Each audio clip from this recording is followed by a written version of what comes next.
Welcome to the My Naked Truth podcast, a space created with love, truth, and light for me. But here, you will be able to take a piece of inspiration to empower yourself and others. Enjoy.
Love on 1, 2, and love on 1, 2. Love. Welcome back. It's episode 2, entitled Breaking Cycles. That's not the title though. What? Anyway, welcome back to episode 2. It's entitled Interrupting Cycles or Stopping Cycles to Build a Greater Foundation or Building Foundation. In my Naked Truth space, I'm going to speak on things that were a cycle for me in my life and how I felt in the cycle and how I got to a point where I was like, I'm tired of this shit. And I actually did something about it. And then I'll talk about what I did about it, how it helped me to build a foundation. And this podcast is a part of that foundation. So I'm excited about it, and I hope you are. Here goes. So as far as cycles, we know that cycles are like things that go in circles or repeat themselves. And we know that a foundation is something that starts at a low level, like a house. The foundation of how a house is at the bottom of the house. Before they start building it, they have to create a strong foundation. So one of the biggest cycles that I faced in my life up to this point was family secrets. That's like a cycle that I stayed in for a very long time. And my family is very good at keeping family secrets. For those that know me, you can stop guessing what side of the family is on or who's keeping the secrets. And if my family is watching, you know who's keeping the secrets. You are. So last year I decided to shake the house a little bit, which is what I call stirring the pot in my family to get people to talk. So me shaking the house meant that I had to speak out about things that I've experienced in my family that became a family secret. My trauma was a family secret for a very long time. And so I kind of got tired of being the person inside a family secret. I got tired of not feeling comfortable at family gatherings or only seeing my family when somebody died. And then even when someone passes, you have the urge and the feeling to continue the love that's shown in that moment and to build unity. But when you're in a family that holds family secrets, you feel it in the moment, but when you leave, it's gone. You know. So I shook the house last year to interrupt the cycle that I was in, a cycle that I was personally. I was the cycle. So with that, I spoke about being raped by somebody in my family. I discussed who that person was. I even named them. I spoke about the person they were married to, which is my aunt. I since then have had a conversation with her. However, before having a conversation with her, calls were made, conversations were had, people were upset, people were pissed, including my dad. He's pretty pissed. Side note, I am a preacher's kid, not the traditional kind. I'm my own person, but I do belong to a man who happens to be pastor. Moving on, the cycle I got tired of being in was being emotionally stuck. That was the biggest thing, and I didn't really feel like I was emotionally stuck until I started doing things that pushed me outside of my comfort zone. So doing things like that, it was like, you got to get it together. You know, you can't experience new things holding on to old emotions, just like you can't move into a new house taking all your garbage with you or all your old things. When you get something new, like a house, you always want to put like some cute new things in it. We're gonna get rid of this sofa. We done had this for however long. It's used. We want something new. So that's kind of how I felt. I felt like a house who needed new furniture. And my furniture that I needed to be new were my emotions at the time. And so when I started talking about my experience with being raped by my uncle, who is married into my family, to my aunt, it definitely got some things stirred up in my family. And I got that phone call like, I don't know what you're saying or what you're doing, but you might need to bring it down some, you know. And when I got the call, it was like, you want me to bring it down, but you don't even know what I said. You know, not that that mattered at the time. What mattered is that my truth hurt someone else, and I needed to have a conversation with them. And so, because I was a secret, my situation per se was a secret, I was determined to break the cycle. And that looked like me having that conversation with said aunt, and which is my dad's sister. And that was a great conversation. But before I got to that point, I kept thinking about like how I felt as a kid. I was 6 years old. This had become like almost my everyday routine. Like go to school, after school, go to my aunt's house, be raped, give me money, go to the candy lady, and come back. This person spent their entire life laying in a bed looking outside the window, watching kids play in the field. My aunt had a lot of land by her house, and that's where we played. That's where we had a good time as children, and trampoline, racing, you know, all things kid. In my generation, we were outside children, so everything we did was outside. Sometimes it involved having on no shoes. That's how good of a time we had. But I got tired of connecting with the childhood part of me who was mentally stuck.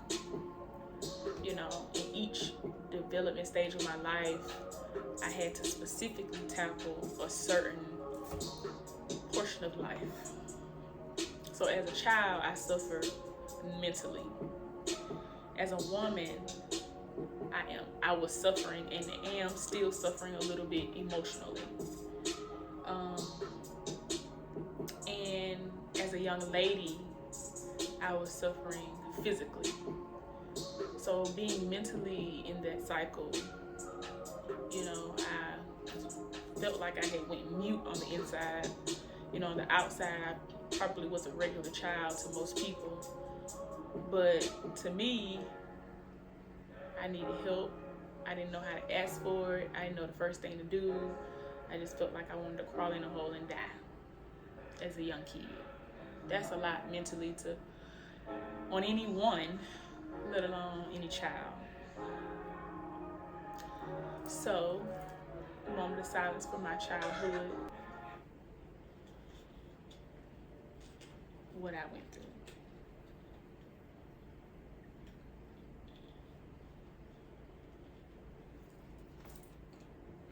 As a young lady, I suffered physically.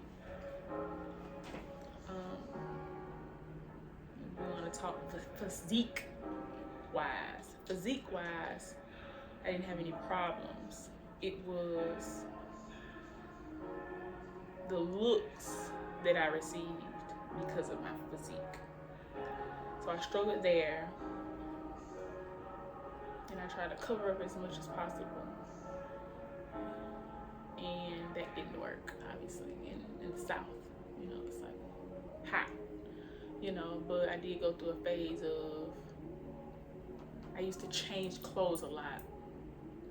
If I'm going somewhere, I would change like 5 or 6 times before I found the right thing that I felt like not only did I feel comfortable in, but that wouldn't give me attention that was unwarranted or unwanted. As a woman, I have suffered more then than I do now, but I still suffer emotionally. Relationships, connecting to people, and my tone. And if you follow me for a while or been in the Her Village or listen to my prior podcasts, I always talk about my tone. My tone and how I address people, how I correct people. Sometimes when I say things, it comes right out. It comes right out. However, when I do say things that come out as blunt and sharp as they do, I still mean it in love. I think that has become a characteristic of my trauma, being so rough and sandpaper, if you will. You'll get that next week. See, that's what my mama would say. She would say, you'll get that next week. That means that you might not catch it right now, but when you catch it next week, you're going to laugh. However, my trauma, I would say, has built my toughness to be a characteristic in my life, where I'm kind of like sandpaper. I'm a little rough sometimes. But I know I have a good heart and things of that sort, but those were the cycles that I faced that interrupt my life. Like, there are so many things that I would have accomplished already, and so many things that I want to already have had accomplished, and so many things that I plan to have had accomplished, but I was stuck. I talked a lot about the things I wanted to do and places I wanted to go and things I wanted to accomplish, but I just never accomplished them. One was because of procrastination. 2 was because I allowed my trauma and my mental space to become stagnated. And then eventually, after allowing that cycle to be repetitive for so many years, which is half of my life, I got tired. It's like, this is clearly not how life is supposed to be. I should not have to live in stress. Like, I live in stress so much that it's so bad. Like, are you stressed? I don't know. I mean, stress is so common that when it's time for me to relax and just be or just receive what I deserve, I feel bad for it. When I rest, I feel bad for it. When I'm not always moving, I feel bad for not always moving, because that has been my life for so long that it took me like 15 years to find out that it's okay to rest. It's okay to receive what you deserve, and you can receive it and be happy and not care what other people have to say about it. It might not look like what they think it should look like. This is my worth, and this is what it looks like, regardless of what said people think it should look like. You know, this is my wealth, and this is what it looks like. And it does not matter what said people think it should look like. This is my heart. This is what it looks like, and it does not matter what said people think it looks like. Just like this is my naked truth, and this is what the hell it looks like. That's just what it is, and it does not matter what said people think it should look like. You either get on a train or get off at the next stop. Actually, you don't even have to ride with us to the next one. You can get off right here. So that's kind of where I am now, but it took me 15 years to get here. So I owe it to myself at 6, at 15, and at 32 going forward to do what feels right within my body, my mind, and my spirit. And if it doesn't feel right within those three, creating the balance. And where I am, I'm not doing it. Because balance is not something you find, it's something you create. I wear it every day, you know, to remind me as a tattoo, a quote that I created, like, this is where I am. So when I get off focus, I'm like, create it. Don't find something, create it. Just like I'm not finding myself, I'm creating who I'm becoming. I'm not finding myself. I was never lost. I was always here. I just had to create a space for me to be able to be vulnerable enough, comfortable enough to show up. Just like my worth. My worth was never diminished. It was already there. But I had to find out what it was going to take to get me to the place that I needed to be, to do what I needed to do for myself. So those were the things that interrupted my life, had me stagnant, procrastinating. That's what it was. I allowed it. But I got tired of allowing it and decided to be intentional. And that's how I get to this point. So I got to this point by finding focus, healing, therapy, and focus. That's me creating balance. And in order to interrupt the cycles that I have faced and those that I sometimes currently face, I make sure that I have a solid rock routine.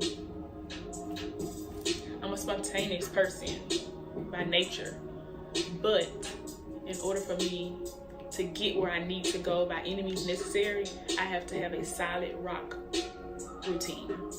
So I live by a planner. No matter what I do, if I'm going to do something, it has to be on my planner. And if it's not on my planner, I can't do it. That keeps me mentally safe, stable, and on the right track to becoming who I need to be. And I have plans, large plans. So I have a planner for my solid rock routine. To continue to interrupt the cycles, I also have to meditate and pray. Gotta do that. Like, no matter what, I have to do that. That is a part of my lifestyle. Prayer will always be a part of my lifestyle. Thank you, Lord, for all that you have done and the things that you have continued to do, the doors that you closed and the ones that are about to open and the ones that I'm in currently. I promise not to fumble the bag this time. Okay? So, meditation is really good. I know some Christians and people of the ministry, church, or cloth don't get down with meditation, but meditation doesn't belong to a religion, neither does God. And with that, I practice that because it reminds me that in stillness, I am everything that I need. Everything that God created me to be. In stillness, I am that. Because when I'm still, that's when I am cognitive of the roadmap of where I'm going, where I need to be, who I am, my worth, and what I deserve. And I'm gonna get what I deserve by any means necessary. So, there's 3 things on how I interrupt the cycle. solid rock routine, meditation, some good prayer before my feet hit the floor for the day, and what a lot of people know me for, affirmations. Yeah, I know I got a deep connection for affirmations. They're very important. They keep me together. Like, they remind me, like, look, you got this. Your thoughts are positive and you will speak truthfully and clearly. You are who you need to be and who you are becoming.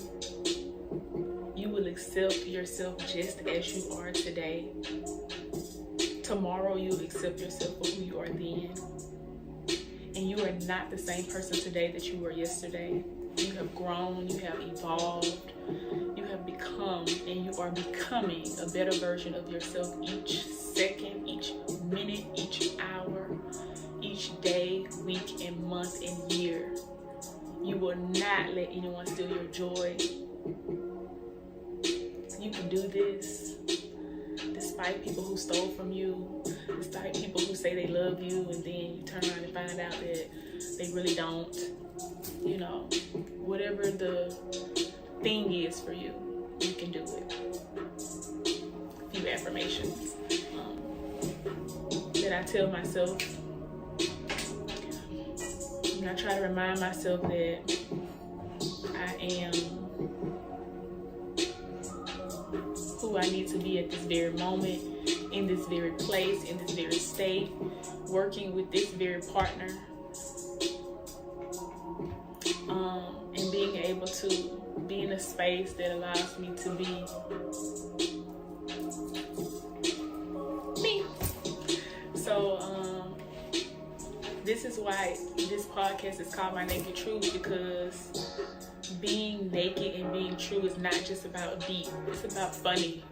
It's about spontaneity, jokes, you know, walking in new hills and then falling for the first time. I mean, that shit gonna hurt. But when you get up, or when you get your catwalk, or when you strut, you're gonna be like, I remember when I first fell. Now look at me. That's what this podcast is. It is a stepping stone to greatness and success. So those are the 4 things with interrupting my cycles that I put in place in my life that help me not only interrupt them, but break them and move on. I'm not saying I don't fail. I'm not saying I don't make mistakes, and I'm not saying that sometimes I miss the routine or fall off the routine, because it's part of the process of success and greatness. You have to fail, you have to make a mistake, you have to fall, you have to forget to get where you need to be. How do you make something better if you don't fail? You gotta learn from something. So if you don't make a mistake and you don't fail, then how do you make it better? Otherwise, you're stuck in the cycle that we're trying to interrupt and stop. So, rock solid routine, prayer, affirmations, and meditation. Those are the 4 things that I do daily. I try to continue to do daily. That helps me. I also read a book that's labeled by the days. It's called Until Today by Iyanla Vanzant. I love her. She's like one of my role models in life. And that book helps me. It's like a devotional. It helps me with expectancy for today, for the day before, for the day after. Every day it helps me with expectancy. So that's where I'm at with it. Who doesn't love a good, positive expectation? So now that you know those are the things that I do to interrupt my cycles, break my cycles, and move forward, what about building my foundation? Those are the things that help me build my foundation. So with that come a little Meg Thee Stallion music, you know, a dance party, flash mob, karaoke. The fun things help me build my foundation. Again, everybody knows you're so deep, but I'm also can't even get my words together. I'm also a goofball. You know what I mean? Like, I love to have a good time. I love to have a good drink. So Hold, please. I love a good girls' night out. I love to go to a nice bar, a nice restaurant, the movies. I love to shop online. I love tea. Hot tea, caffeinated, please. I love caffeine. I think in some space and time I'm a caffeine addict sometimes. I don't drink coffee though. And I love me. And so all those things are my naked truth. They are the things that make me who I am.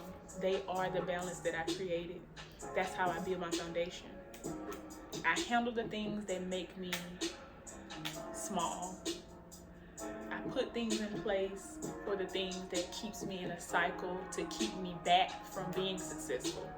I handle them with those 4 things. And once I handle them with those 4 things, I have a good time and I celebrate myself, which is why I can celebrate 1 subscriber. Like, I'm super happy about that. So everyone that subscribed to this channel, this lifestyle podcast channel of my naked truth, our naked truth, because I won't be the only one being naked. Thank you for subscribing. Thank you for liking, supporting, and commenting. But that's why I can celebrate those small moments and those small victories, because that's the gasoline to my destination, to my destiny, to my purpose. People loving me enough to support me. Support for me is a huge thing. So that's how I build my foundation. I celebrate the small places that other people may feel minute about. That's big for me. I'm not hard to please. So you being a part of this journey, you listening in, you watching, because this is my first time doing the visual podcast thing. I'm totally psyched about it. But you being here has been the greatest gift to building my foundation. I got a huge foundation, by the way. It's like building a mansion from scratch. So it's gonna take a while. But when it's done and I'm where I need to be, I'll still be growing, I'll still be evolving. But I'll be able to look back into that 1 subscriber and say, this type of support is the type of support that got me here. This type of support is the type of support that got me here. Starting at 1 subscriber, then 5, then 8, then 27, and so forth, so on. My goal, personal goal for this, is to have 100 before Monday. But that's a part of my foundation. So that's how I interrupt and break my cycles. That's what I use to interrupt and break my cycles. And that's how I build a foundation. And as far as the family secrets thing, I'll travel back just a little bit. Being like taken advantage of, molested, raped, sexually abused, sexually assaulted. For people who have experienced that, I just want you to know that I love you. And I am here for you. If you feel alone, you're not. I got you. Because I know from experience how it feels to be trapped here, here, and here with just one encounter. So to be someone who sits here in front of you and have experienced that from multiple encounters, I understand. Say less. Once I shook the house about that and how I felt about it and how tired I was, calls were made.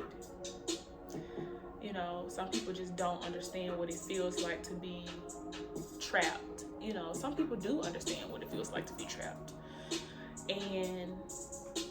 But they don't know how it feels to be trapped like you or me. For those who are also trapped, like, whatever the entrapment is. You know, it doesn't have to be sexual abuse. It can just be you cognitively and mentally are just stuck on a project, stuck on what the next move is in life, stuck on what to do next, stuck on what your purpose is, stuck on who you are, stuck on if you know your worth or don't know your worth, stuck on not knowing what you deserve, stuck in a relationship, stuck in a domestic violence situation, you know, stuck with somebody you don't want to be with, stuck in a friendship, stuck in a marriage, whatever you're stuck in, like, you're still stuck.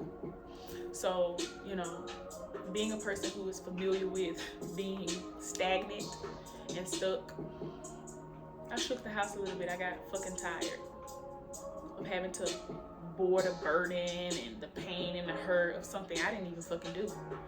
It was done to me, so why do I have to live with this secret? Why this person get to walk around and be okay and live life and be loved and treated good and celebrated, knowing that this is the type of behavior that they engage in. They did then, and they could still, you know, continue to do that. And though revenge is never a thing that I would choose, because I do understand that God has the last say so, and He will handle it for me. Which is why I had to forgive, which is a whole nother episode. Maybe it'll be episode 3. Who knows?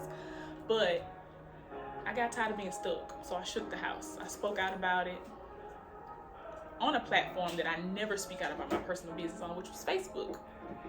I got tired. And it traveled right on back to that same family that it was a secret in. And so I got a call. People didn't understand. People were upset. People were hurt.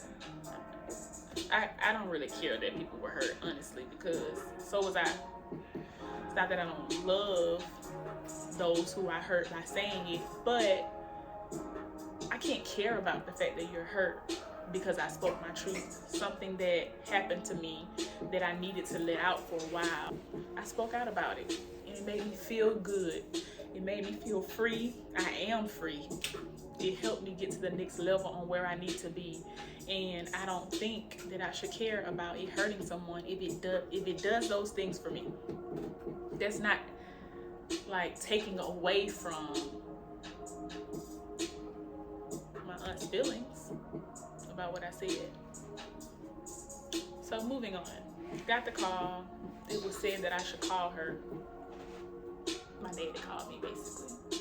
Just put it out there. My daddy called me and said I need to speak to his sister, and he's in a hard position between his sister and his daughter. And I said, you know, I get what you're saying, but I'm not calling anyone, and you aren't 100% sure what was said, and I get where you're coming from, but I don't want to hear what the fuck you got to say right now. I didn't say fuck to my dad because I love him, but he knows I had an attitude and I didn't want to hear what he had to say. He knows me very well. So he was like, okay, Charlotte. Good thing he does. I wouldn't be me if I wouldn't tell you. That's him. So I said, okay, Dad, thank you, bye-bye.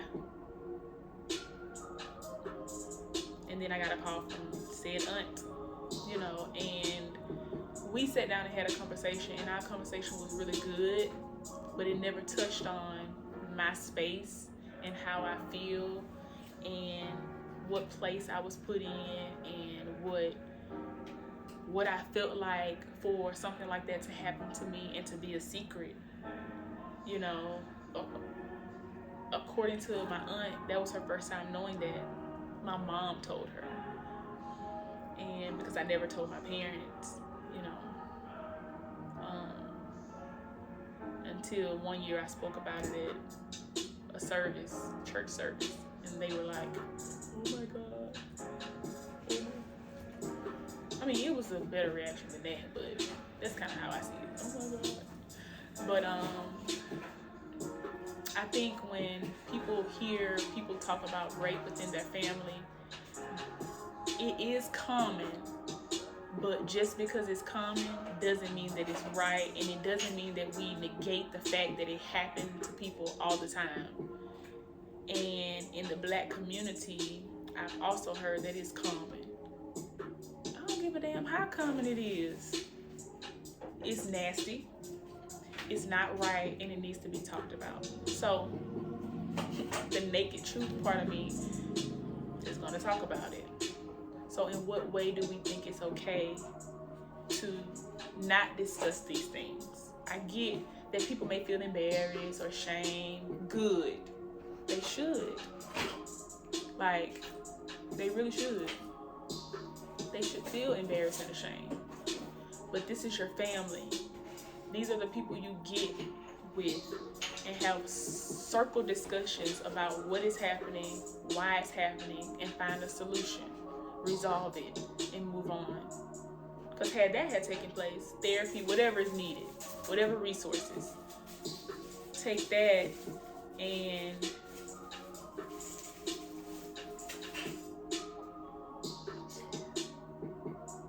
just do what needs to be done. Do what needs to be done. Have the conversation and move on. And have the resources for anyone involved, hurt, victimized.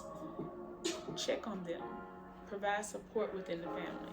There's no reason like I should have support outside of my family more than I have inside of my family. That's a whole nother subject. Anywho, but we did discuss it, and we got together twice, after that. But I got back on track with moving and getting my life together. I enjoyed the time spent, but I just don't think that she's ready. Honestly, I don't think my family is ready. So I hope you're ready, because this is the space that I'm going to be sharing all my vulnerable, naked truths in. Like, this is the space I'm going to share it in. And so no matter who sees it, I got to get it out. And this is the way that I get it out. So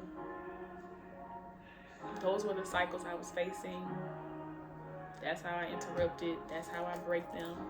Those are the things I do that I actively and intentionally put in place to help myself physically, mentally, emotionally, and spiritually.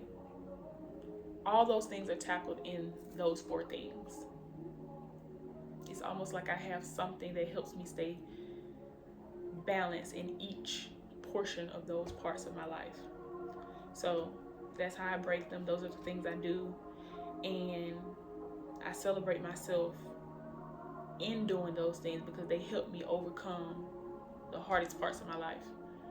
So that's how the foundation is built. It's not something I say, I'm going to go build a foundation for my life and this is what you got to do. It was like, I need to place something in my life that helps me stay first. I need to create something in my life that helps me create balance and then stay balanced.